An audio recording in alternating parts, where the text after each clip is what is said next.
हाँ, जे गलतियां करिए नरमा सजा दे दिया जाए। तू आजमगढ़ से यहाँ लाइट बुझवा आई बड़ा। हाँ, तू लोग बिरागल हो, गलती कराल हुआ। सच्चाई तई बा के मान दोनों कलाकार यहाँ बिरहा गावे दियाल बनी। लेकिन बताया जाता है ज्यादा चलने वाले थक जाते हैं और ज्यादा बोलने वाले लात भी खाते हैं। अच्छा, यहाँ ज्यादा क्या बोला था? हाँ, तू और पंकज पुजारी दोनों जने। अब भैया हम कुछ बोलब ना। हाँ, बैठा फिर गावा था पुजारी के। सिर्फ 2 मिनट का टाइम आप लोगों को हम ले। वाह, वो क्या करे खातिर? यार शांति से बैठता। अरे 2 मिनट में का हो वाला है? सिर्फ 2 मिनट हम लोग वहाँ चलते हैं। वाह, जहाँ मशीन में गड़बड़ी हुई है। जो दुनिया की मालकिन है, एनहू कमाई, एनहू कमाई, तोहरे बउआ कमाई, तोहरे बहू कमाई हो। ये ना मार गई नहीं तो घेर घेर पूजा हो तो उनका।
भतीजा हुए बस मशीन यही पे छोड़ रहा। अब मशीन से हाथ हटा लिया, गड़बड़ा जाता काम। मशीन इनका बढ़िया बा। वाह, लेकिन एक कमी है इनके मशीन में। कौन कमी हो? रात भर अंगुलिया भराला। तो सेट ना करिए तो चली कैसे? ज्यादा हाइट दिए तो ढील हो जाये। नहीं भैया, एक बार सेट के कहिए छोड़ दिए। बड़ा बढ़िया गीत का संकेत करण मास्टर। आयो पुरनिया दादा देखा, पुरनके जमाने का लाइट लेके बैठे लोग।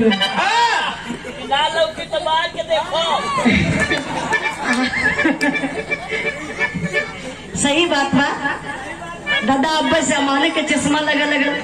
आप लोग तो बहन बड़ा कमाल करत हुआ। दादा लाइट लेके चलत हुआ, आज सब मोबाइल लेके चलता। भैया सुनील भैया, चाहे कोनो महफिल हो, गांव हो, समाज हो, परिवार हो, अरे टीवी रोग मत समझ जाइए लो। माता जी टीवियों पर देखले रहली, खाली वह पिटिया आवता जो टीविया पे कहले टीविया वाली एक दवाई बक्सर में मिले ले। देखिए भैया का माई तो हमारी भी माई बड़ी बड़ा प्यार दुलार सम्मान मिलल परिवार से। एक पारिवारिक संबंध बा। आज अपने हम घरे बिरहा गावत बने श्याम भैया। रोज तो घूम घूम के बहुत बिरहा गावल जाला, लेकिन आज अपने परिवार में आल बनी। यही से पैसा ऐसा ना था मत हो तो बाइक मत दे। 500 रुपए का पुरस्कार सुंदर पुष्पहार देके आप सम्मान के लिए माता जी के चरणों में 100 बार नमस्ते प्रणाम बा। तो देखिए मास्टर बड़ा बढ़िया गीत का संकेत कैलन। पहले का पुरनिया दादा ने अपने जमाने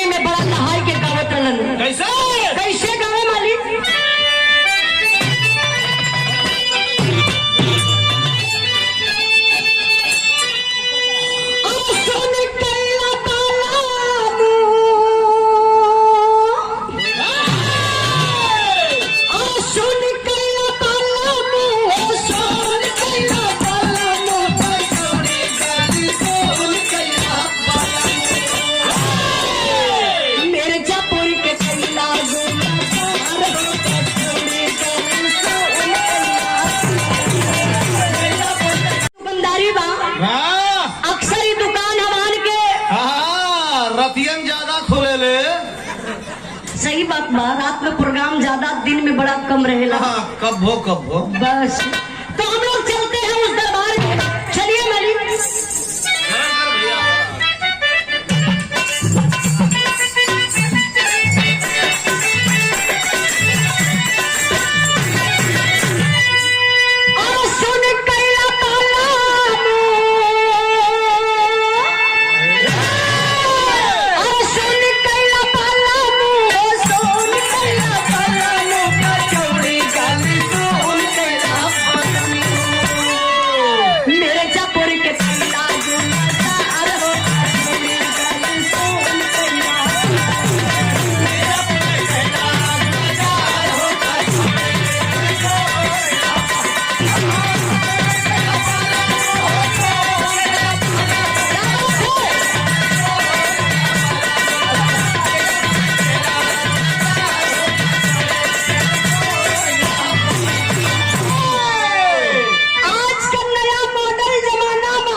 जा तारा परदेश बलमुआ घर में हमके छोड़ के तनी जाए से पहले खाला। हाँ, मुर्गा से रोटी बोर के। अरे मुर्गा से ना हो कक्का, तब किथुआ से? ठलाली से। हाँ, वो हमें बोरल नहीं जाले। तब का कहिए ओके चाटल जाला। आई दादा लोग का समझिए ओके। अरे ये लोग मीसी चाटत रहे। अच्छा, ए दादा लोग के जमाने में अगर यही गीतिया के गावल जाता लोई कि जा तारा परदेश बलमुआ घर में हमके छोड़ के तनी जाए से पहले खाला। हाँ, मीसी में रोटी बोर के। अच्छा, तो पहले मीसी में बोरा है। हाँ, तवा तवा कुल लाल हो जाओ। अच्छा, तो बुझाता ही दादा के जमाने का हो। एक लाइन दादा लोग और गावे। कहाँ गावे मास्टर?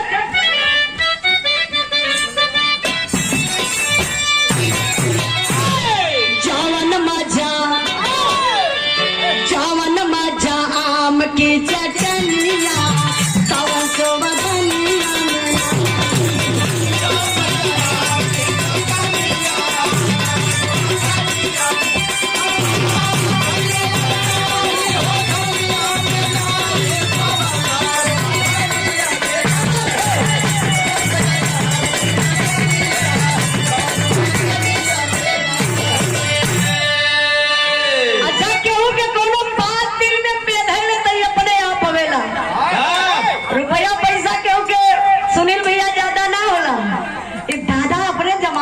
चीज पा गई ना।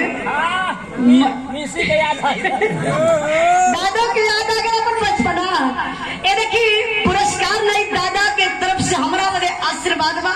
दादा के चरणों में सौ बार नमस्ते प्रणाम। एक लाइन दादा लोग और गावे। कहाँ गावे मास्टर साहब? जावन मजा बेटा काहे बच्ची जवन मजा। ओ मजा कहाँ मिली? हाँ, आसाराम के मठ में मिली। कहियो गल लगा लगता गल हुआ। काहे बच्ची सुना ओ मजा कहाँ मिली? गीत स्पष्ट बतावत न मास्टर। जवन मजा अपने दूल्हा की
मास्टर साहब तनी हमरे ओरी देखा, कोनो एकाक ऐसन गीत बजा देता, ऐसन गीत बजा देता कि जितना भाई लोग यहाँ बैठल दिखाई देते हुआ आराम से घरे निकल जा।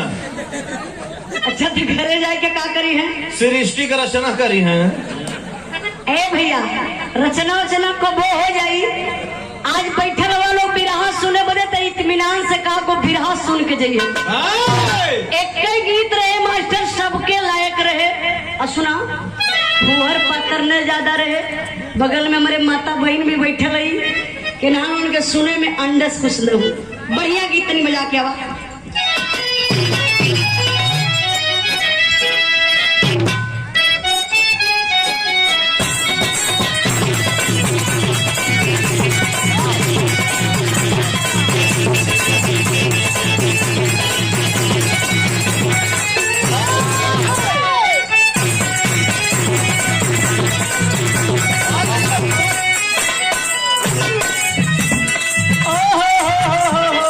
मास्टर साहब वो बहुत कमाल कर देना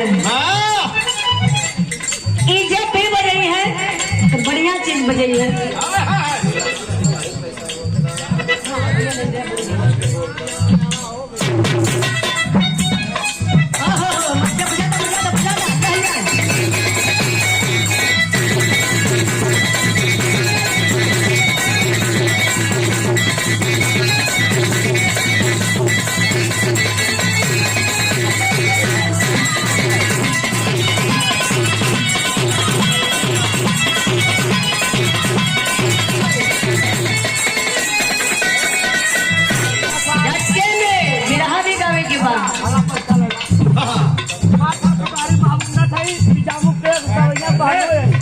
निजामों के बहनों बनन। अच्छा तो ये पूरा प्रधानी के चुनाव का मजा उठावत हो। अच्छा इनकर मेहरारू का का थी दाज भाई बहुत बहुत अच्छा बजा दो बच्चा बजा दो बजा दो।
देखी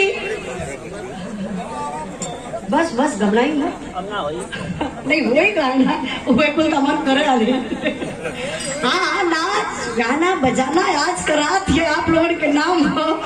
देखा नाचत तो ऐसा रहा है। हाँ जैसे मैं बिजली पकड़ रहे हैं। सच में ऐसा नाचा तो मुझे करंट पकड़ लेने वाला माई सरस्वती इनकर करियाए बनौले रहा।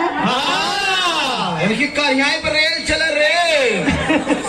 अच्छा तो रेल चली तब का हुई ऐसे बढ़िया खुद है तो 51 रुपए का पुरस्कार और सुंदर पुष्पहार 100 रुपए का पुरस्कार।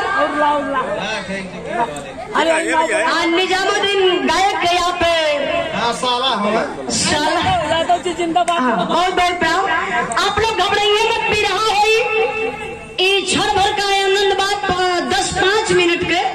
अब बिरहा के नंबर बा एक आध बिरहा बढ़िया हो जा।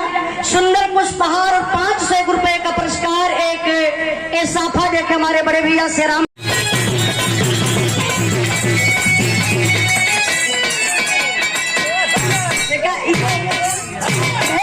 मिजाज बने चाहिए पैसा ना कमर हिलौना चल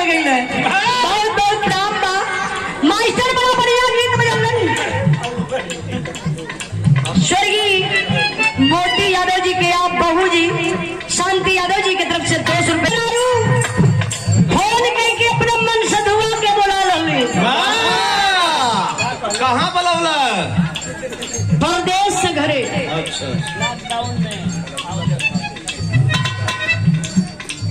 दीपक सिंह केकर मित्र हो भैया? अच्छा संदीप भैया का मित्र। हमारे संदीप अपने मरद के बोले बा कल ये सिंटिया के पापा लॉकडाउन तो लगले बा। अब लॉकडाउन फायदा उठावा। अच्छा तो धीरे धीरे नवरात्र आ गेल तो दुल्हनिया बड़ा मनसाइल बा। कल ये सिंटू को पापा कल नवरात्र चढ़े वाला बा। आज से 9 दिन खटिया कहीं लंबे रखा काहे बदे? नवरात्र में साफ सफाई चाहाला, मतलब हाथ होत न छुआ राती में। ओ इनकी जानकारी ज्यादा हो तो सिंटुआ कमाई कलश के है जी कल नवरात्र चढ़े वाला बा। कुछ तो और दिमाग काम करत बा। पूजा पाठ का सामान आई कि ना बतावत बा। कैसे बतावत बा मास्टर साहब?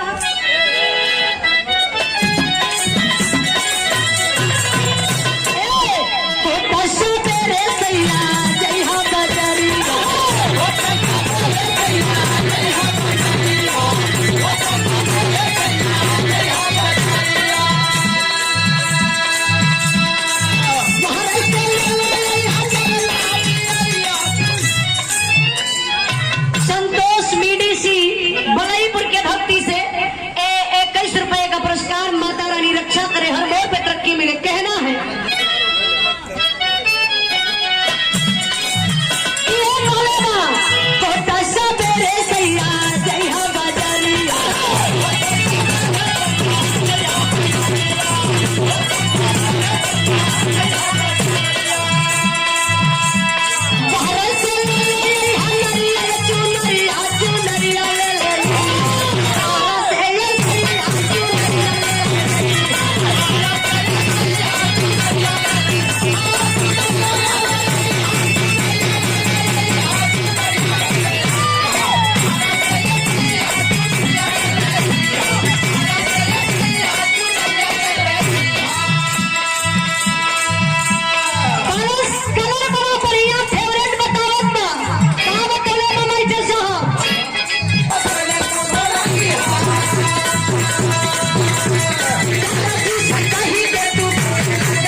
छिनगाए के वो कलम ले का करत हो मास्टर साहब?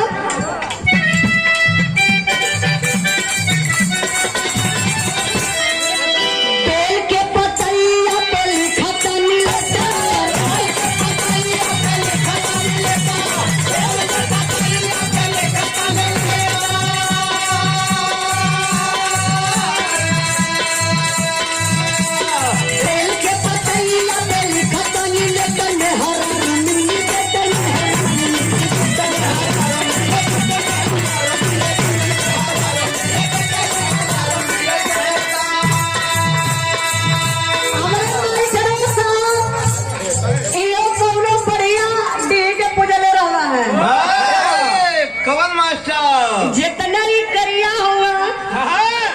इनकर मेहरारू उतना गोरबा। एक दिन के बाद बतावत बनी हम। हाँ आ जा भैया। निजामुद्दीन का सारा ए निजामुद्दीन के नानी जामुन कवैया पहाड़ोई अच्छा पहनोई हमरे शंभू भैया बहुत प्रणाम भैया के हम देखत बनी अच्छा जाने थई हमरे मास्टर साहब का कइलन इनकर मेहरारू बड़ा जल्दी गरम हो जाले तो ऐसे कौन मतलब हो जानत है वो गरम हो चाहे ठंडी हो हाँ सच्चाई बताओ थी सही घटना शंभू भैया एक दिन इनकर मेहरारू 3 बजे राती का फोन कैलस आई पसीना से तर हो गई कैसो बिरहा में बाजार होना जाए के गाड़ी के पीछे बतियावत हुआ का हो का कहत हो रोज जाके टिन ये बजाइबा आई घर में ना देखत हुआ का होत बा कने का होत बारे कने देखा कोह देख बनी कि कल आवे को होई त आ जाई हां नहीं तो यार गाड़ी करिए मोबाइल फेंक दिया मोबाइल कहां से फेंकी हो अरे टेम्पू कहां सुना अगर कल ना आईबा तो भैया के बोलाई नैहरे चल जाई अब यार ब्लड प्रेशर हाई गई ने पापा हमार गाड़ी में सुतल ना जगावत हुआ शंभू भैया कहे भैया पापो समझने कि कुछ हो गल बिरहा में कहा तो देखा भैया हम तो बहने वाले बिरहा में ना रहा पापा हमारे कहना काहे का बात है कहा भैया हुआ हमारे मेहर हुआ आज 4 दिन से गरम हो पापा कहना काहे हो कहा भैया जब बतिया तब गरम हो जाले अरे गर्मीले मतलब समझे तो लोग ना गुस्सिया गई अपने आजमगढ़ भाषा में बोलत हुआ कहा भैया हरदम गुस्सिया जाता पापा कहना किए भैया सुना तू जाके ठंडा करा हमान चला बहने गाड़ी में भरत तो के ले जाए के तोरे मेहरारू से मिलवा दे ए शंभू भैया अब सुना पापा लेके गाड़ी में इनके पहुंचले इनके दुआरे जैसे ही गाड़ी का गेट खोल के बाहर निकलना इनकर मेहरारू यहाँ ने लुक्का उठौलस और उठाए के लुक्का दौड़ल घरा आए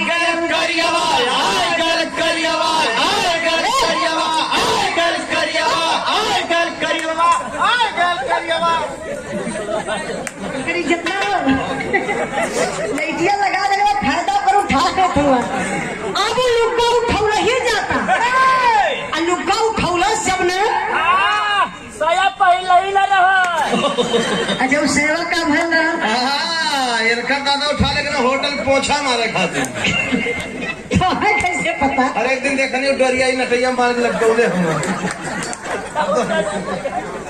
जब खराब पूछ ले मेहरारू अभी लुक्का उठावा था घबरा ले तबले हमारे मास्टर साहब बना रहे हैं अरे सरिया नीचे कैले नीचे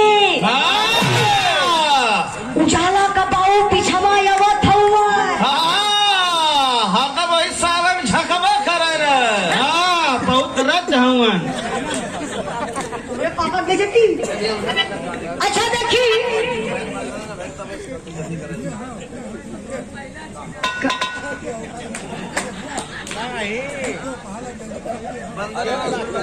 जल्दी करा नहीं ज्यादा डिस्टर्ब हो तो कोनो बात नहीं जियालाल भैया अगर ज्यादा डिस्टर्ब हो तो बंद कर सकते तब का परेशान होगा आप डिस्टर्ब करवा हम ना ठीक है ना आप 3-4 बार कभी नहीं की जल्दी मतलब का भी रहा ना हो कैसे मिनट गई है पूछा और नहीं तो मिनट बताइए अब तुरंत हम गा के बैठ गए कोनो बात समय नहीं बताओ कैसे कब से आप थोड़ा से जानी लेना मूड बनल रहा तो बिगड़ जाला अभी विवाह का टाइम हो थोड़ा से प्लीज शांति बनाइए आप लोग मास्टर साहब कौन गीत का संकेत करते हो कौन गीत में मास्टर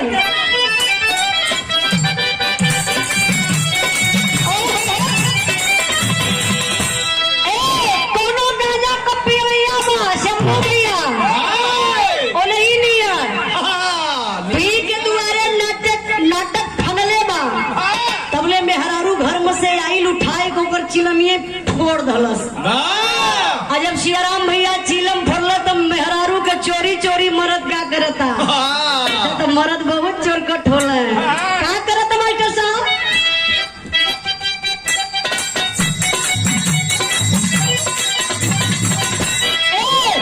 मेहरी के हाथ जदी चिलम कुटाई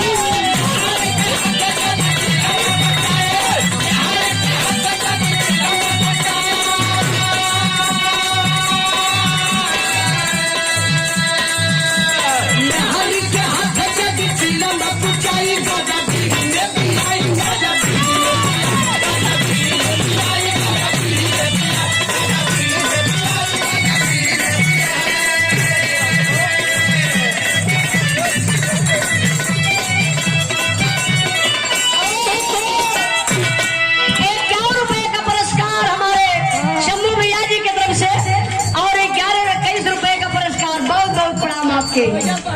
हाँ निजामुद्दीन भैया का पहनोई हो। मास्टर गीत बदल रहलन, कौन गीत मास्टर?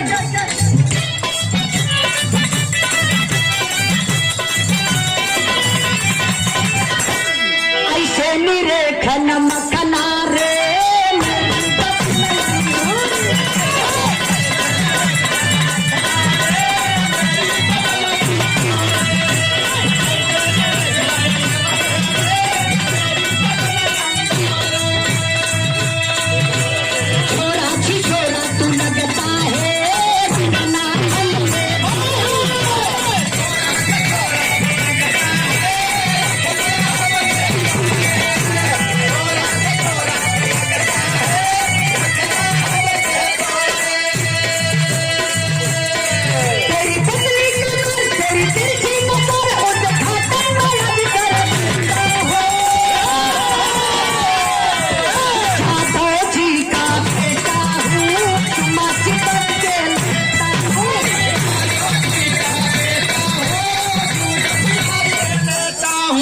यादव जी का बेटा हूँ, दूध पिला के लेता हूँ। अरे यादव जी देखी थ्रेसर वाला बजा दे भैया, थ्रेसर वाला ले ला इनका पहले ले ला। हमारे शंभू भैया की तरफ से और 51 रुपए का पुरस्कार हमारे जियालाल भैया की तरफ से। विराट के जो बहुत अच्छे श्रोता है होना ऐसा बात कोनो बात लिखे नहीं हम समझ गए से आपका जियालाल भैया दोस्त ना बा। बहुत बहुत हमारे जियालाल भैया की तरफ से सुंदर पुष्पहार और 100 रुपए का पुरस्कार। विराट के श्रोता सज्जन भाई लोगों से 2 मिनट के लिए हम रिक्वेस्ट करते बनी, थोड़ा सा शांति बना ली, लोगों का नाचे का मूड हो, एक बार नचवा दी, उसके बाद एगो बिरहा आप लोगों के सुना दी। जे बिरहा का सुनवैया उसे हाथ जोड़ के माफी मांगत बनी।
अब नाच बंद, बिरहा शुरू।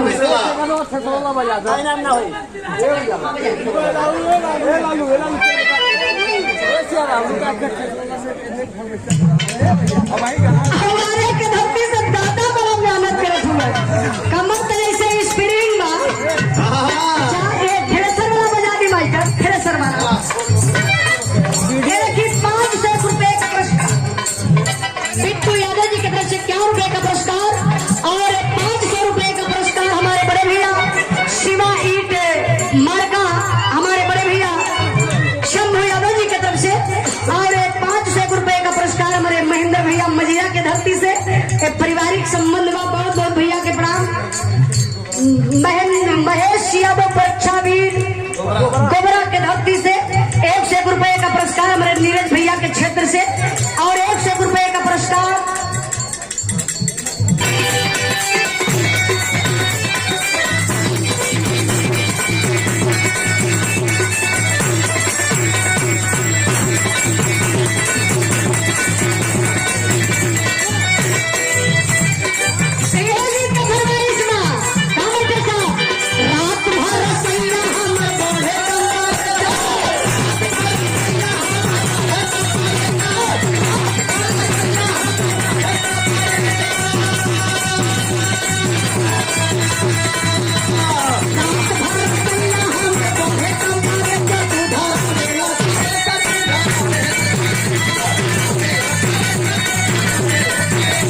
के न कारे तहार बाप मर गया हो। हाँ तोहर बाप तो यही भोगी है।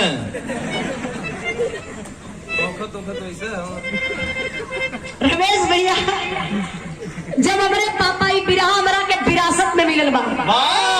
पापा आज भी बतावे पहले भी बतावे कहा बेटा उजाला जौने समय धुन के स्वर्गीय राम दे गुरु गा दे तब मुर्दन के जोश आ जा।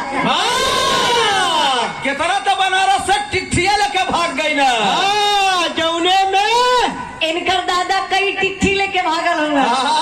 मास्टर साहब लाई लिया बजा दो बजा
अच्छा तो फिर यहाँ पर ध्यान नहीं कहानी कहाँ से निकल गई। जिला झांसी के रहे वाला जेकर नाम बतावल गए बाबू संपत।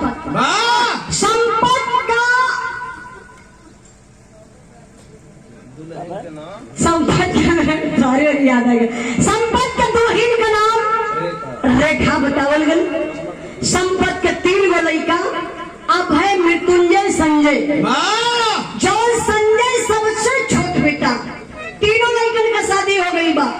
संजय का शादी एक आरती नाम के लड़की से भई। शादी हो गई बाबू खुली भर्ती निकलल बा। संजय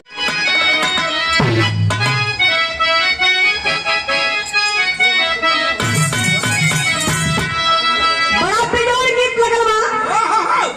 कौनो भौजाई बा महेंद्र भैया बड़ी सुघर सा घर बा। कौनो क्रिकेट के खिलाड़ी क्रिकेट खेल के आयल छक्का चौका फील्ड में मरले बा।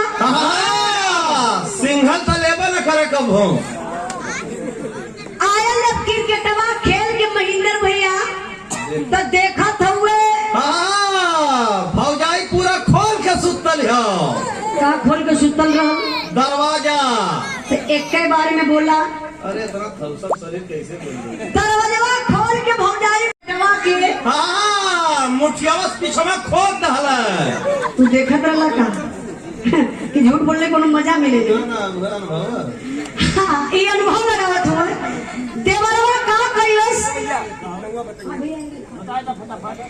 इंडिया में खोज रहल बैठवा से खोद दहलस वाह भौजैया जोर से चिहुक गई करे हे देवर बबुआ काहे थोड़ा मोट लगावत हुआ हो तोहर आदत हमके अच्छी ना लगे बड़ी फुहरा अच्छा तो मने मन खिसियाए गेल देवरबा कहत बा का बाटे साहब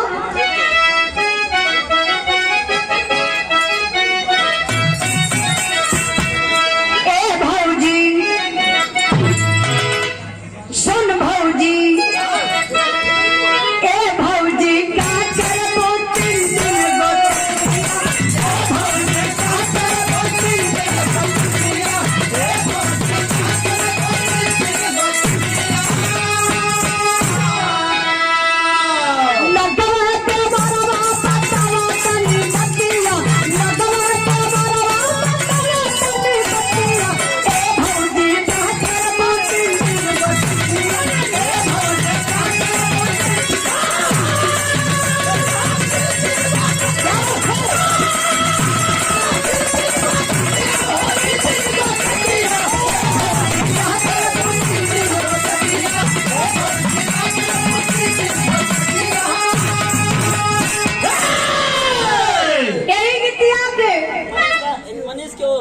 इलाहाबादी की जरूर के बटे इलाहाबादी लैंग्वेज में हल्का से लोग चेंज करके गावेला कैसे बैठे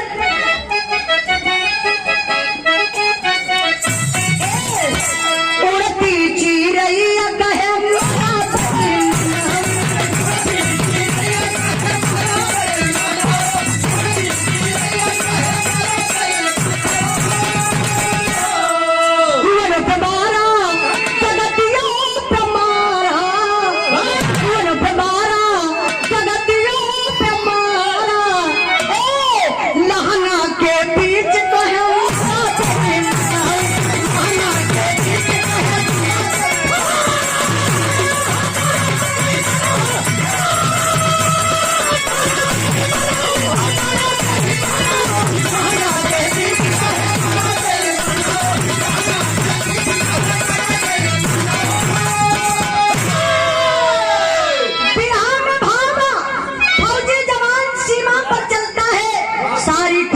दिल में छिपा लेता है बाबू कैसे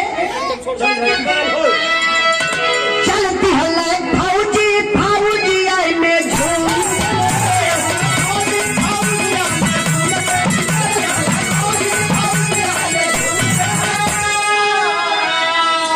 दौआ का माट दहिना सवा के सुन के दौआ का माट दहिना सवा के सुन के चलती है फौजी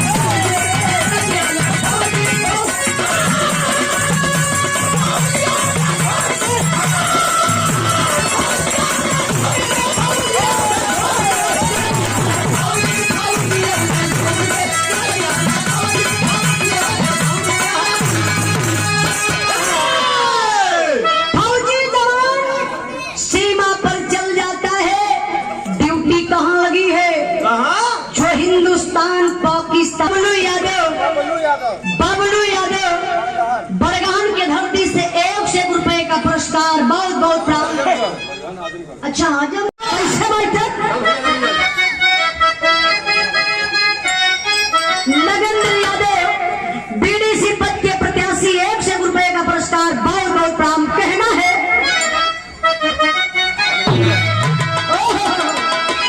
गज भार के गुजारिया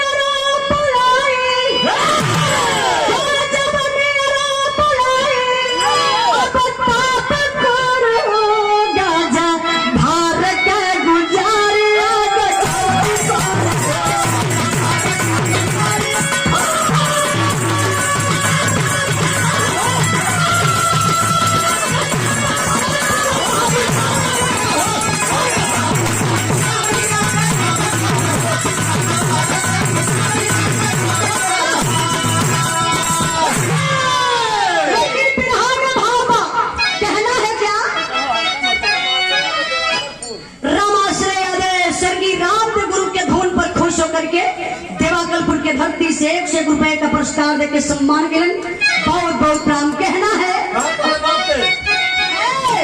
तो हरे बाप के बपौती का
सिंधु नदी के तट पर तैनात है। तब तक कुछ आतंकवादी, 7 आतंकवादी हमारे हिंदुस्तान में घुसना चाहते थे।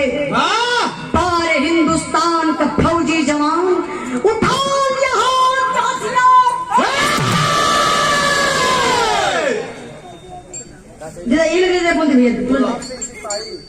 गुलाब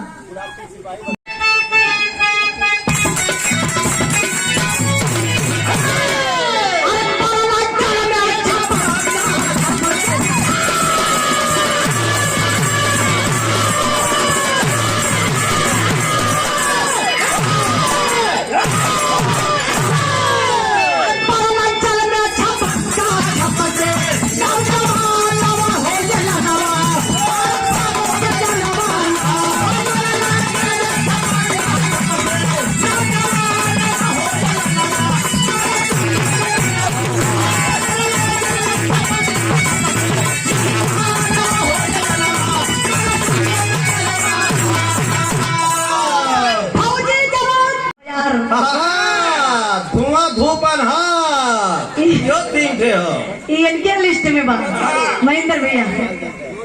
अब देखिए 5 आतंकवादियों को मारकर संजय गिरा दिया, मौत के घाट उतार दिया। फिर 5 कहलू तो कहीं तू ये कहा जबरी। लेकिन अभी 2 बच्चे हैं, 5 मरे 2 बच्चे। फौजी जवान कदम आगे बढ़ा रहा है, तब तक बाबू दुश्मनों की सनसनाती हुई गोली आई और संजय के कंधे में लग जाती है। वे झुक जाते हैं, फिर भी उनका जुर्म निरंतर जारी है। उनके 10 फौजी पर हमारे हिंद का 1 फौजी भारी है। हिंद का फौजी संजय का अता पता कुछ ना पाए हैं और सिंधु नदी में कई जगह जाल डाल छनवाए हैं। शहीद घोषित हुआ जवान, बिन डेट बॉडी का दाह हुआ और 10 लाख रुपया मिला, आरती का जीवन तबाह हुआ। चौथ मौत में बदल गई, अब चौथ मौत में बदल गई। सपने अब सपने सारे सपने हैं। आरती के ससुर संपत बोले जो सबसे ज्यादा अपने हैं। बाबू बिरहा यही से हमारे मोड़ ले ललस, बिरहा पर ध्यान दीजिएगा। सुनील यादव तो भारतीय सेना लगातार कई दिन जाल जगह जगह डाल करके संजय को खोज रहे, लेकिन संजय का कुछ पता नहीं चला। और जब संजय का पता नहीं चला तो सरकार हार करके शहीद घोषित कर देती है। संजय शहीद हो गया। संजय के घर पर खबर जाती है संजय शहीद हो जा गया। ए बाबू, बिना लाश बिना डेड बॉडी लहले अंतिम संस्कार परिवार के लोग का डालन। 13 भी बीत गई और जब 13वां बीत गया तब भारत सरकार द्वारा 10 लाख रुपए का एक चेक मिलता है। किसके नाम? उस आरती के नाम, जो संजय की बीवी है। आरती के नाम जब 10 लाख रुपया मिला तो बाबू घर में शहर का बीज बोआए गए, नफरत होने लगल। पूरा परिवार में धुलाए गए कि संजय शहीद हो गए। पूरे परिवार का निगाह ये बाबू सिर्फ 10 लाख रुपया पर हो गई। कैसे ही 10 लाख रुपया हमारे पास आ जाए। एक दिन आरती का ससुर संपत बड़े प्यार से आरती को बुलाया, अपनी कोठरी में बोला, आरती बेटा मेरी कोठरी में चले आना। आरती अपने ससुर के कोठरी में गई और संपतवा अंदर से दरवाजा बंद कर दलस। और जब संपत दरवाजा बंद कैलन तक कैलन का मास्टर लाइन गीत लगल बा।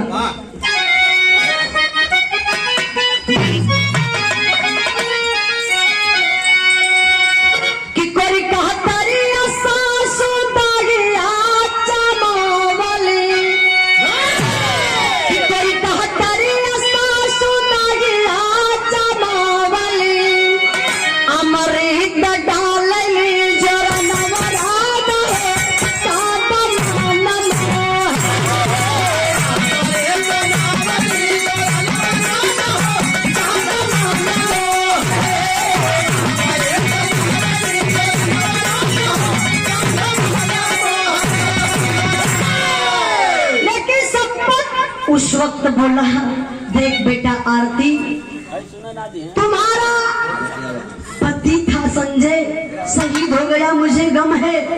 मेरा बेटा था संजय शहीद हो गया, मुझे गम है। टेंशन मत लीजिए। इसी से कहा जाता बाबू डॉक्टर सेकंड गार्ड छोटका भगवान हुआ करते हैं। डॉक्टर साहब इलाज शुरू करते हैं, उस बच्चे को आराम होने लगा। हटा ले में बहुत गुस्सा लगा था। जब आराम हुआ तो डॉक्टर साहब बोले कि देखिए आरती, आपका बच्चा स्वस्थ है, ठीक हो गया है, आप घर ले जा सकती हैं, लेकिन 30,000 रुपया खर्च है। जो दवा खर्च है 30,000, बाकी मत दीजिए। अच्छा तो आरती 30,000 कहाँ पाएगी? जाती है बाबू बैंक से कुछ पैसा लेती है, कुछ पैसा उधार लेकर के आरती जब चलती है हॉस्पिटल के तरफ तो देखा वो पपियवा संपतवा हो सारा लोकेशन अपने मुट्ठी में रख ले रहा। गद्दारी का दलस पपियवा 1 लाख रुपया में 4 गो बदमाश खोजलस आरती के और आरती के बेटा के मारे बदे। चारों बदमाश जाए के नहरी के पुलिया पर बैठल हुए, आरतिया जइबे करी, अब मार दिहन जाई इंतजार में। अब देखिए तमाम औरतें आ रही हैं, जा रही हैं, सबसे पूछ रहे हैं आप मैडम आरती है, लेकिन जो आरती रहेगी वही बोलेगी। सफेद साड़ी है, मांग में सिंदूर नहीं है, जा रही है आरती। उन चारों को शक हो गया, लगता है यही आरती है। बोले एक्सक्यूज मी मैडम, आप आरती हैं? आरती बोली हाँ भैया मैं आरती हूँ। अच्छा आपका पति संजय शहीद? आरती बोली जी हाँ हाँ भैया, हाँ मैं उन्हीं की बीवी हूँ। अच्छा ये आप लोग आरती समझ गई, लगता है मेरे पति के लोग दोस्त हैं, हमारी मदद करेंगे। आरती पूछ लेती भैया आप लोग कौन हैं, अपना परिचय बताइए। तब ले तने में पपियवा परिचय का बताइए बाबू। आई हथवा से आरती का मुहवा कस के पकड़लस, अवजिए बंद हो गई। आई ठे पपियवा हथवा पीछे पकड़ के चढ़ा लस। यही बाल पकड़ करके बाबू नहर के पुलिया से एक रोड कटा था, दोनों तरफ अरहर का खेत रहल, कुछ दूरी वही रहरी के खेते में ले जाए के आरती के पपियावा से पटक दहले। अब पटक के बाबू लातन घुस्सन मारे शुरू कैलन हो। आरती रोती है, पत्थर सा कलेजा पिघल जाएगा बाबू। आरती कैसे रोती है, क्या कहती है मास्टर साहब?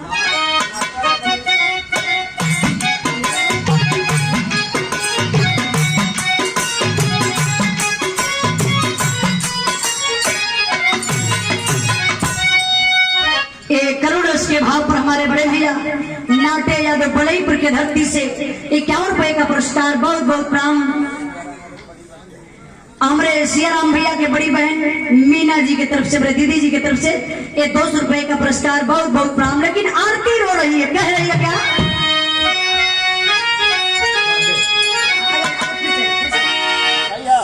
हाँ अच्छा सौका से नरवाजे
बाबू आरती बोलती है, भैया आप लोग क्यों मुझे मार रहे हैं? मत मारिए, मुझे बहुत चोट लग रही है भैया, मैं कई दिन की भूखी हूँ, मैं बीमार हूँ भैया, मत मारिए।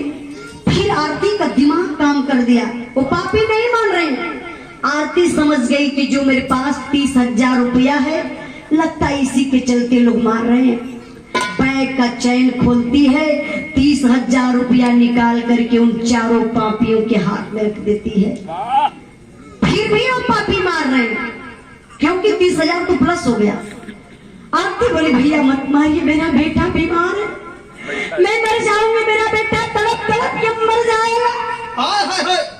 लेकिन संजोग देखिए बाबू, बताया जाता है मारने वाले से बचाने वाले की बाह लंबी हुआ करती है। उसी रास्ते से एक फौजी जवान जा रहा था, जो छुट्टी पर घर आया था। अचानक उसके मोबाइल पर कॉल आया। फौजी जवान फोन को रिसीव करता, हेलो। फिर चीखने चिल्लाने की आवाज कहां से कैसी आ रही है? कोई बेसहारा है, किसी को मदद की जरूरत है। फौजी जवान बोला, भाई फोन रख दो। फोन को रख देता है और इधर उधर देखा, कुछ पता नहीं चला। जब फौजी जवान झुक करके उस राहर के खेत में देखा तो एक औरत पे 4 पापी जुटे हैं और जो मार रहे हैं। बार हिंदुस्तान का